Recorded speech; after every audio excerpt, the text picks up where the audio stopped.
வணக்கம். இன்னைக்கு இந்த வீடியோல போக்சாய் அப்படின்ற ஒரு கீரைய எப்படி பண்றது அப்படின்னு தான் நம்ம பார்க்க போறோம்.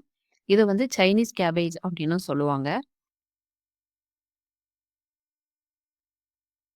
இந்த போக்சாய்லயே வந்து 2 விதம் இருக்கு. ஒண்ணு வந்து பேபி போக்சாய், இன்னொன்னு வந்து போக்சாய். இது வந்து பேபி போக்சாய். பேபி போக்சாய் அப்படின்னா கொஞ்சம் சின்னதா இருக்கும். இந்த பேபி போக்சாய் வந்து நீங்க வந்து ஓப்பன் பண்ணீங்க அப்படின்னா, இந்த மாரி லேயர் லேயரா இருக்கும்.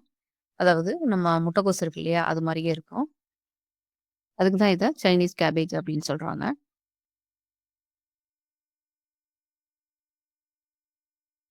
இந்த தண்டு பகுதி இருக்கு இல்லையா? அத வந்து சின்னதா கட் பண்ணி அத கீழ போட்டுருவோம். ஸோ இந்த அளவுக்கு கட் பண்ணி, இத வந்து நம்ம வந்து கீழ போட்டுறலாம். இப்ப இத ஓப்பன் பண்ணீங்கன்னா ஈஸியா இருக்கும். பாருங்க தனித்தனி ஸ்டெம்மா வந்துருச்சு. இந்த கீரைய வந்து ஒரு பாத்திரத்துல எடுத்துட்டு, இது மூழ்குற அளவுக்கு நல்லா நெறைய தண்ணி வச்சுருவோம். ஏன்னா, இதுல நெறைய மண் இருக்க சான்சஸ் இருக்கு.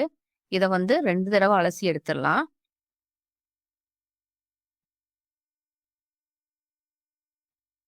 இது எல்லாத்தையும் வந்து நல்லா அலசிட்டு, இந்த தண்ணி எல்லாம் வந்து வடிகட்டுற மாரி வடிகட்டியில வச்சிரலாம்.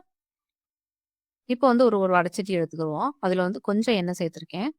இதுக்கு நெறைய எண்ணெய் சேர்க்கணும்னு அவசியம் கிடையாது.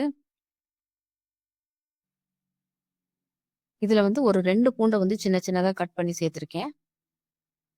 இத லைட்டா இந்த எண்ணெயில வதக்கி விட்டுக்குருவோம்.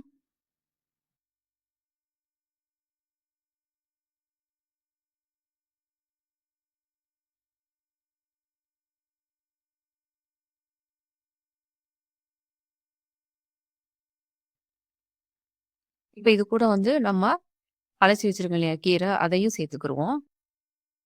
இந்த எல்லா கீரையையும் வந்து சேர்த்துட்டு, ஒரு மூடி போட்டு மூடி வச்சிடலாம் இத. ஒரு 5 நிமிஷம் அப்படியே இருந்தா போதும். இந்த கீரை வந்து நல்லா வெந்துரும்.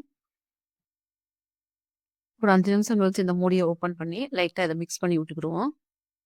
இந்த தண்டு வெந்திருக்கா அப்படின்றதுக்கு லைட்டா ஒரு ஃபோர்க் வச்சு குத்தி பார்ப்போம். நல்லா வெந்திருக்கு. இத இறக்குறதுக்கு முன்னாடி லைட்டா உப்பு சேர்த்துக்குருவோம். நெறைய உப்பு சேர்க்கணும்னு அவசியம் கிடையாது. ஒரு 1 பிஞ்ச் அளவுக்கு உப்பு சேர்த்தா போதும். இத நல்லா மிக்ஸ் பண்ணி விட்டுக்குருவோம்.